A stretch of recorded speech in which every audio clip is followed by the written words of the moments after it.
நேத்திக்கே பார்த்தீங்கன்னா, லைவ்ல ஒரு வாட்டி வந்து திவாகர் சொல்லியிருப்பாரு, "திவ்யா மாரி ஒரு பொண்ணு வேணும் எனக்கு" அப்படின்னு சொல்லுவாரு.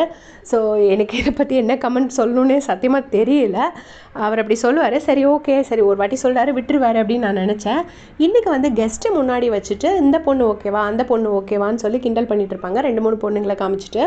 அப்புறம் அவரு திவாகர் சொல்லுவாரு, "இந்த பொண்ணும் ஓகே, அந்த பொண்ணும் ஓகே.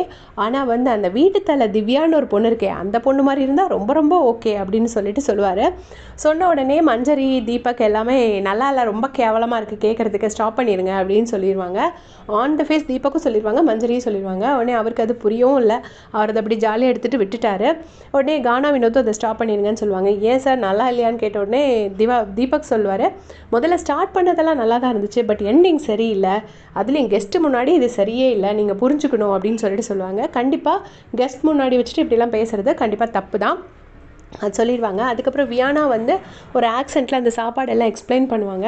சத்தியமாக தீபக் அண்ணாவுக்கு மட்டும் அதை டாலரேட்டே பண்ண முடியல. மஞ்சரி ஓரளவுக்கு டாலரேட் பண்ணிக்கிறாங்க, ஆனால் தீபக் அண்ணாவால் அதை டாலரேட்டே பண்ண முடியல. அவங்க என்னெல்லாமோ சொல்கிறாங்க, ஃபிஷ்ஷு நான் செஞ்சது, அது இவங்க பண்ணுது, இது முட்டைக்கோஸ் பொரியல் அப்படிங்கிறாங்க. இதெல்லாம் சொல்கிறது ஏன் நல்லா இருக்குன்னு நினைக்கிறாங்கன்னு நமக்கு சத்தியமாக தெரியல. முட்டைக்கோசுன்னு சொல்லலாம், முட்டைக்கோசும் முட்டையும் போட்ட பொரியல் அப்படின்னு சொல்லிட்டுருக்காங்க. சொல்லி முடித்தோடனே அதுக்கப்புறமா இவங்கக்கிட்ட மஞ்சரி கிட்ட வந்துட்டு எப்போவுமே பட்டரிங் பண்ணால் நடக்கவே நடக்காது, அவங்க மூஞ்சிக்கு நேராக சொல்லி விட்ருவாங்க. பட் மஞ்சரி கிட்ட வந்துட்டு சொல்கிறாங்க, உங்களுக்கு லாக்டோஸ் இன்டாலரண்ட் அப்படிங்கிறதுனால, அதாவது லாக்டோஸ் அலர்ஜி இருக்கிறதுனால நான் உங்களுக்காக பப்பாயா கட் பண்ணி வச்சுருக்கேன் அப்படின்னு சொல்லுவாங்க. உடனே எனக்கு லாக்டோஸ் அலர்ஜி நான் சொல்லவே இல்லையே, எனக்கு பால் ஸ்மெல் பிடிக்காது அவ்வளோதான், மற்றபடி எனக்கு அலர்ஜிலாம் ஒன்றும் கிடையாது அப்படின்னு சொல்லிட்டாங்க. உடனே வியானாக்கு ஒரு மாதிரி ஆயிடுச்சு.